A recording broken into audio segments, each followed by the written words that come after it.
Alright, y'all, so this video is going to be out of Camden County, Georgia. This is going to be about Deputy Christy Newman. Now, this was back on January 2016 of 2022. She pulled a truck over for failing to stop at a stop sign.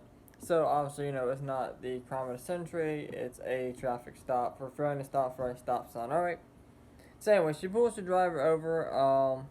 Now, I'm probably going to get this name wrong. Cherish Faria had a suspended license, which is when Deputy Newman asked her to step out of the vehicle, according to the report.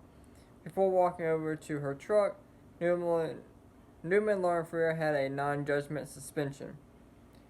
The report said the deputy told Faria about the suspension and she couldn't drive. When she asked her to step out of the truck, she refused.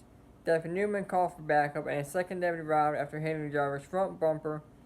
Now, in the body camera footage, the deputy clearly states, "I cannot make her step out of this vehicle unless I'm arresting her." Okay? And at this point, you were not arresting her. So why are you trying to make her step out of the vehicle? See, that's where you screwed yourself over, okay? Because you're sitting there on body camera saying it 3 times that you cannot make her step out of this vehicle unless you're arresting her, and you weren't arresting her. So why are you trying to make her step out of the vehicle? That's where you screwed yourself over, okay? I don't know. Like, you're saying you can't make her step out of the vehicle, but yet you're trying to force her to step out of the vehicle, and you're saying you're going to break her glass if she does not get out of the vehicle. Okay, so which is it? Either she has to step out or she doesn't. There's no in between. You just said she didn't have to, and now you're threatening to break her glass if she doesn't step out. Alright, so, second deputy pulls up. He hits the front of her truck with his patrol vehicle. To me, that is a problem also, okay? This woman's there for a traffic stop. She doesn't even have to get out of the vehicle. Like I said, the deputy on the body camera footage said she does not have to get out of the vehicle. So, this is a simple traffic stop, okay? She's calling for backup, even though she just said she couldn't legally force her to get out of the vehicle. Alright, you come in there, like, ready to go, like you're ready for action. You hit her vehicle. Obviously, she's amped up about that. I would be too. Okay. Then she gets yanked out of the vehicle. Okay. Y'all tase her. You put her in handcuffs, alright? You try to pull her up by the handcuffs. Nobody's even talking about that. But you try to pull her up by the handcuffs. The woman says, "You're not going to pick me up like that," alright? So she gets up. She's walking. She says something. Both the cops turn back around. The male cop gets an attitude. And the cop's saying she's pulled away, alright? But in the body camera footage, she did not pull away. She's walking with the cop. Alright, the cop literally goes, hits her in the face twice, okay? Pulls her by her hair and slams her head down onto the police car.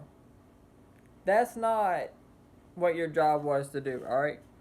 You weren't even arresting her at that point. So why was all this necessary? Like, you escalated the whole situation for no reason. This cop escalated the whole situation. You pulled her over for failing to stop for a stop sign, okay? That's fine. Alright? Pull her over for that. She didn't stop for a stop sign, okay? You handled that situation. Alright? That's what you were supposed to do. You handled that, alright? Now, Deputy Newman was immediately given a warning and time off without pay. She was retrained on the use of force and officer safety. The male cop faces no disciplinary actions for running into her vehicle.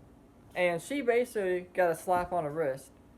Now, Ferrer was charged she was charged and arrested in the incident with obstruction of a law enforcement officer, driving on a suspended license, window tint violation, and failure to obey a stop sign. Okay? So, the failure to obey a stop sign and the window tint violation is more likely just a ticket. Obviously, the obstruction of a law enforcement officer is probably jail time. Suspended license, could be jail time, I believe, but that's usually up to the officer's discretion. Anyways, my thing is, like you're saying, you can't legally force her to get out of the vehicle. You weren't arresting her, so why was all that necessary? You escalated the whole situation, and then your backup over here running into her vehicle. Like I just don't get why he didn't get any repercussions or anything, and like she basically just got a slap on the wrist for assaulting someone. So I believe the cop got mad and she wanted to take out her frustration.